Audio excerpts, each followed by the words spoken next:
अस्सलाम वालेकुम। तो समझिए दोस्तों, जब भी तुम ये पार्ट 5 पार्ट होगा इंशाल्लाह, शायद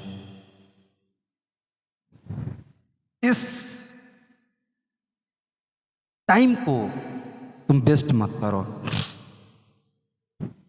अब देखो, जब नमाज आता भी हूँ, बूढ़ा हो गया हूँ, कैसा वजू करना है, कैसा पाक तहरा को कैसे बने, कैसे करना चाहिए, ये भी हम लोगों को मालूम नहीं है, क्योंकि जवानी पे तो रंग उड़ाया, जवानी में रंग उड़ा दी, बूढ़ा पे आके कुछ ना मिला, सिर्फ हाथ मुंह धो के आके नमाज पे खड़े हो जाता हूँ। अब बताओ, पाक नापाक की कोई हमारा इल्म नहीं है। अगर ऐसा लेकर नमाज में अगर खड़ा हो जाऊं,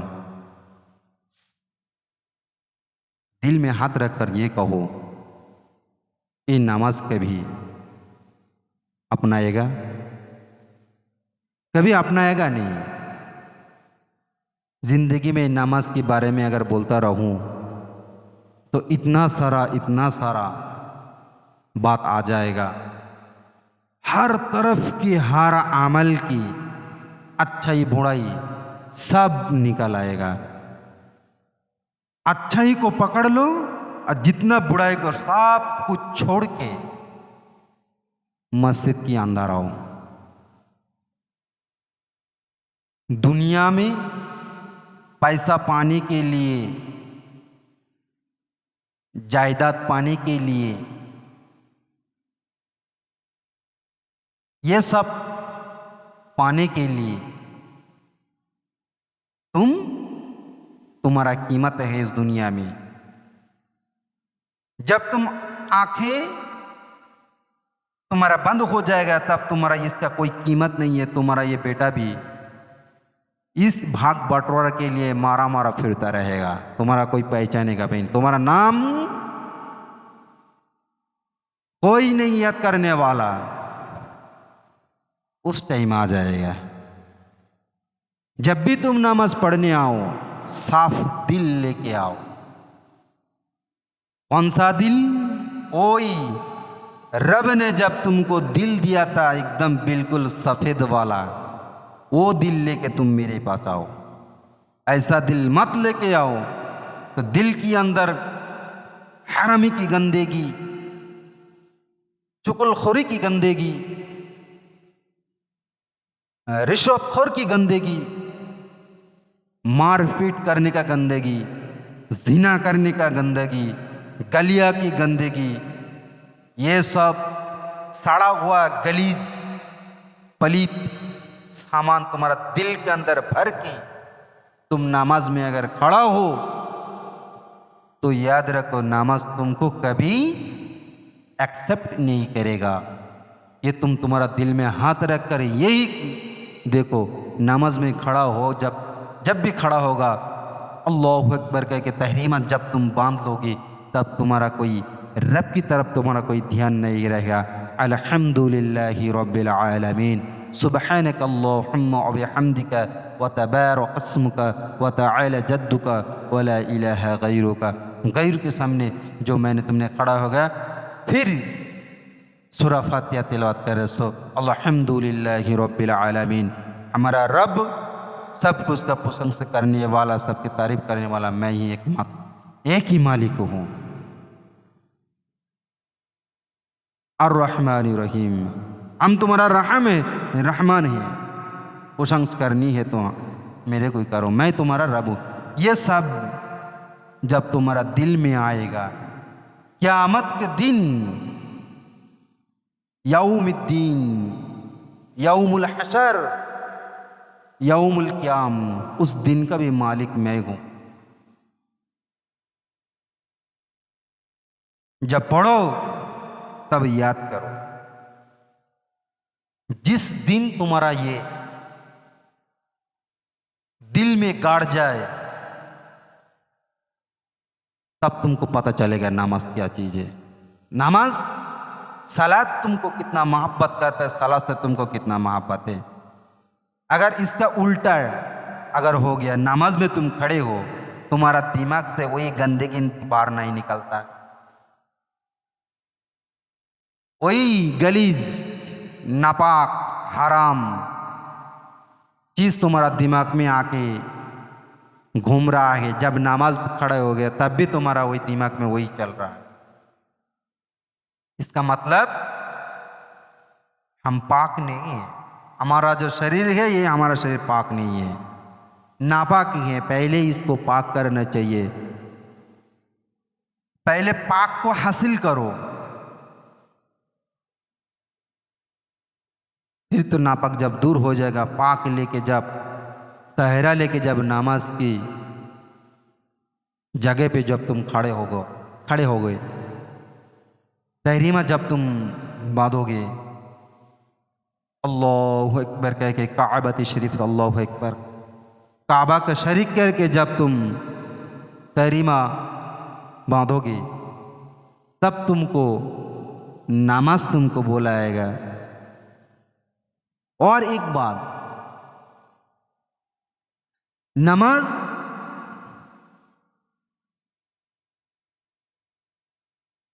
नमाज में जब मैं खड़ा होता हूं, रब ये कहते हैं मैं बंदे से, मेरा बंदा या बंदी से मैं कलाम करता हूं।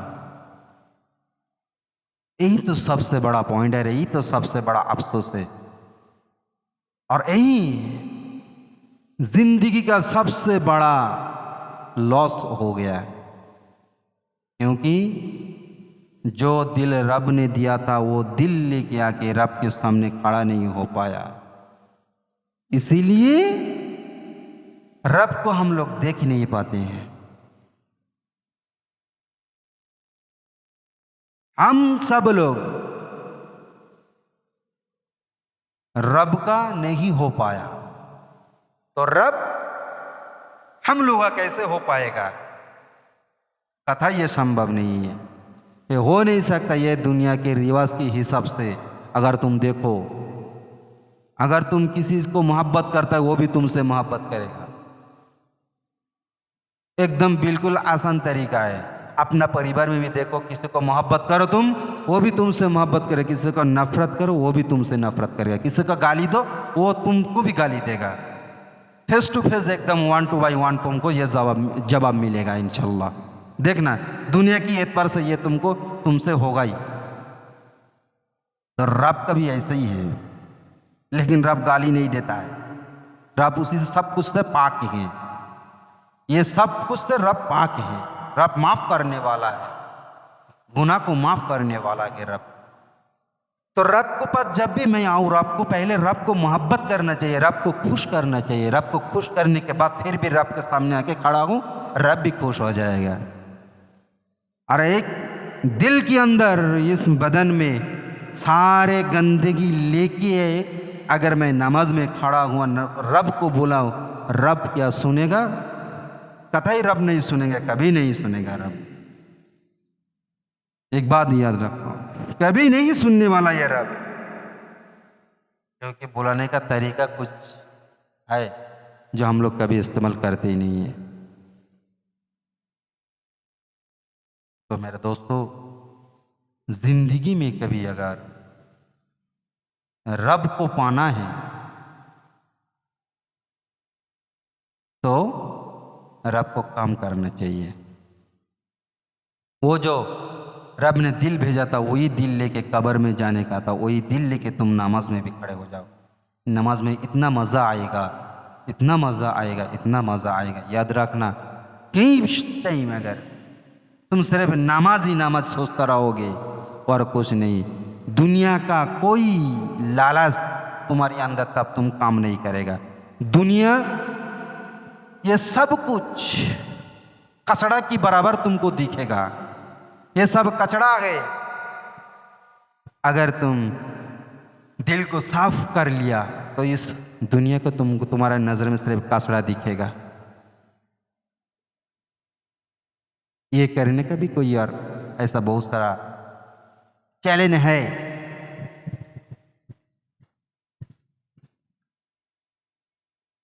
हमारा बदन में खून बनता है, गोश्त बनता है, हड्डियां मजबूत भी होता है। कौन सा कमाई की खाने से ये होता है, ये भी इसके ऊपर भी नजर डालना है। मैं जो खाना खा रहा हूं वो खाना हराम या हलाल है, ये हम लोग कभी देखता ही नहीं है। दुनिया में सब कुछ मैं खाता रहता हूँ, खाने पीने का सिर्फ मारा फिरता रहता हूँ। हमेशा पूरा दीवाना हो जाओ, पागल हो जाओ, मजनू हो गया हम लोग। पैसा, खाना और सोना और कुछ नहीं। खा के पेट भर के जो नूर रहते हम लोग का, नूर रहने का जगह नहीं, नूर मर गया, नूर का रोशनी। इसलिए हम लोग ज्यादा बीमारी भी होता रहता हूं। क्या क्या बीमारी निकल रहा है, सुनोगे तो पागल हो जाओगे। अब देखते भी रहते हो, ऐसा बीमारी जो जिंदगी में कभी डॉक्टर लोगों भी नहीं सुना, डॉक्टर लोगों भी सुना नहीं जी ये कौन सा बीमारी है, इसका इलाज क्या होगा। और आप कहता है इसका इलाज मेरे पास है।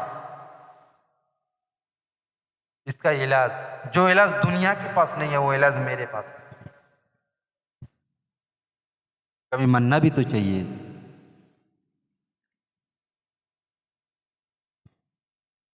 दुनिया में सिर्फ अपना ही मनमानी करता रहता हूं। ताकत ही, पैसा का पावर ही, बदन का ताकत है, गाय गोश्त है, पोस्त है, हड्डियां हैं, मजबूत हैं, इसी का मैं पावर दिखाता रहता हूं। जिंदगी भर में तुमको ये चलने वाला नहीं है। एक दिन तुम्हारा ये सब कुछ निचोड़ ले जाएगा, निचोड़ के फिर तुमको बुलाएगा। याद रखना, तब तुमको मालूम पड़ेगा रब कितना बड़ा है।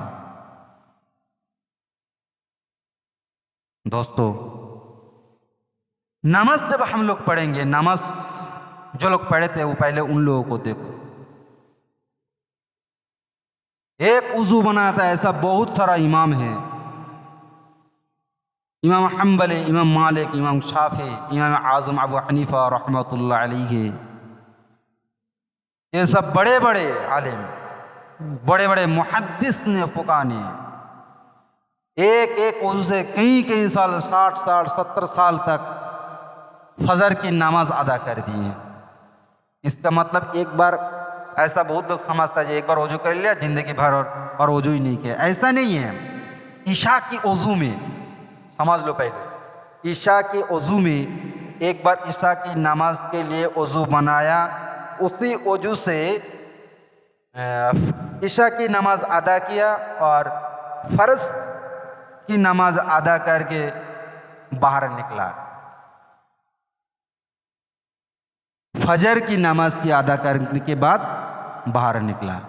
इसी ऐसा अमल कई इमाम 60 साल 70 साल ने ऐसा जिंदगी भर ने किया है।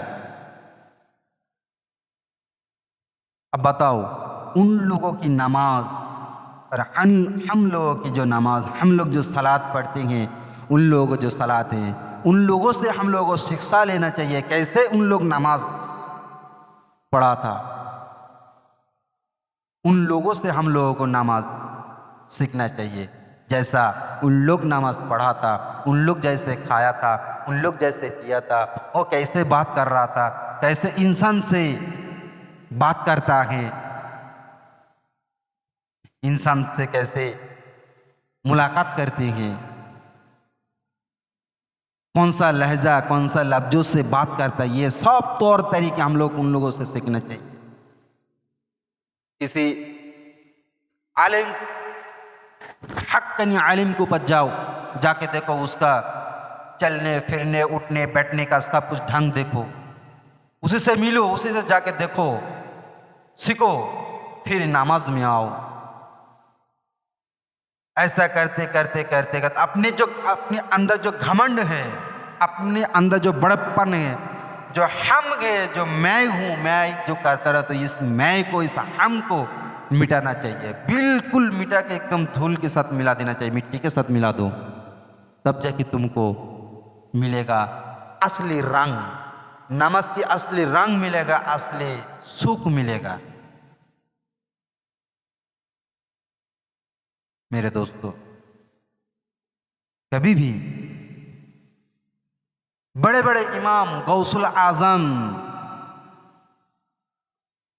बड़ो प्रिय अब्दुल कादिर जिलानी रजी अल्लाह तआला अन्हु हुजूर आजम, आजम क्यों बने हैं? ऐसा आजम कहने से कई लोगों को चिढ़ होती है। मेरे भाई, चिढ़ होना इंसान का फितरत है, किसी के ऊपर हिंसा करना इंसान का फितरत है, चाहे कहीं भी हो। अगर मैं किसी को मोहब्बत करता हूँ, अगर वो मेरे को कह दे वो इंसान खराब है, वो क्या है, छोटा बड़ा क्या है, तो मेरा दिल में भी यही सोच रहेगा। लेकिन मैं कभी ये सोचता नहीं हूँ जिसके बारे में जो बोल रहा है, पहले उसी को बारे में हम लोग भी थोड़ा रिसर्च कर ले। ऐसा कोई इंसान सोचता नहीं है, हमेशा उसका बुराई करता रहता है। लेकिन वो कौन है, क्या है, उसका रुतबा क्या है, उसका मौका आला कितना ऊपर है, रब ने क्या दिया है उसके अंदर, ये कभी हम लोग कभी सोचता नहीं है। हमेशा उल्टा सीधा बकता रहता हूँ। औलिया की जो बात है, याद रखना, इनको फॉलो करोगे तो कुरान को भी फॉलो करोगे इंशाल्लाह। याद रखना, कभी उल्टा मत कर लेना, जब कुरान फॉलो करो या पीर का फॉलो करो। हक्कनी पीर, हक्कनी आलिम को अगर तुम जिंदगी में अगर तुम साथ दिया तो तुम सब कुछ पा जाओगे इंशाल्लाह। कुरान भी पाओगे, हदीस भी पाओगे, नबी भी पाओगे, सब कुछ पा जाओगे इंशाल्लाह। अगर तुम गलत जगह पे अगर तुम चला गया, तुम कुरान भी खो बैठोगे, नबी भी खो बैठोगे, हदीस भी खो बैठोगे, सब कुछ तुम्हारा पानी में चला जाएगा। गई पानी कहता है ना, गई पानी भैंस गई, ऐसा कहावत है ना, सब कुछ पानी में चला जाएगा। कहते ना, गई भैंस पानी में, ऐसा सब कुछ तुम्हारा बर्बाद हो जाएगा अगर गलत पीरों के पास जाके पहुंचोगे। कहीं भी पीर, कोई भी मुर्शिद, कोई भी अगर हक्कानी आलिम हो, वो किसी का भी बदनाम नहीं करता है। अगर बाजारों पीर अगर तुमको मिल जाए तो तुम्हारी तरफ वो पीर को ढूंढता फिरता रहता है। और जो असली पीर होगा वो क्या करेगा, वो मुरीद से भागता रहेगा। और जो दुनिया का जो पीर है वो पीर को ढूंढता रहेगा, आओ मेरे पास बैठो, ऐसा। तो मेरे दोस्तों, याद रखो, ख्याल रखो, असली को सीखो। नमाज को, सलात को कैसे अदा करने, पहले इसका जड़ तक मैं जाऊंगा इंशाल्लाह। जितना मुझसे होगा मैं उतना करूंगा इंशाल्लाह। रब मुझसे जितना बुलाएगा मैं उतना बोलूंगा इंशाल्लाह। रब ने चाहा इतना कुछ कहने का, मैंने कह दिया। अब इसके बाद से मैं फिर भी और एक बयान रखूँगा इंशाअल्लाह। आज मैं यही ख़त्म करता हूँ। वमा अलैना इल्लल बलाग। अस्सलामु अलैकुम व रहमतुल्लाहि व बरकातुहू।